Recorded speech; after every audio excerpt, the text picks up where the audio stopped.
যে আমি মন্ত্ৰী অশোক সিংঘালক 60টা বিধানসভা সমষ্টিৰ ভোটাৰ তালিকাৰ পৰা নাম কৰ্তন কৰিবৰ কাৰণে দায়িত্ব অৰ্পণ কৰিছো। তেওঁ কাম চলাই আছে আৰু তেওঁৰ নিজৰ কাম অনুসৰি 60টা বিধানসভা সমষ্টিৰ পৰা বিজেপিক ভোট নিদিবলগীয়া মানুহৰ নাম কৰ্তন কৰিব। মোৰ তেতিয়া কান মোৰ গৰম হৈ গৈছিলে। যিজন লিডাৰৰ লগত বহি আছো তেওঁ খুব অস্বস্তি পাই আছে, কিন্তু অলপ আগতে যিহেতু জিলা সভাপতি MLA বিলাক আৰু মন্ত্ৰী বিলাক তেওঁলোকক গালি পাৰি আছে যে কিয় তোমালোকে এই ভিডিঅ' কনফাৰেন্সটোত সবে অহা নাই, গতিকে তেওঁ বন্ধ কৰিব পৰা নাই। তেওঁ মুখখন দেখুৱাবলৈ চেষ্টা কৰিছে, মই নিজে দেখি আছো।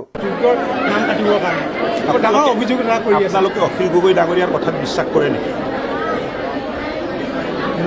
বিশ্বাস নকৰো কাৰণে আপোনাক সুধিব লগা মোক এটা কথা কওক যে অশোক সিংঘালক দায়িত্ব দিছে 60খন সমষ্টিত ভোটৰ কাটিবৰ কাৰণে।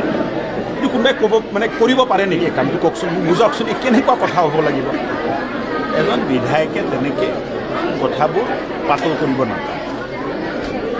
এজন বিধায়কক 60খন সমষ্টিত ভোটৰ কটাৰ দায়িত্ব দিছে, ভোট কোনোবাই কাটিব পাৰে নেকি?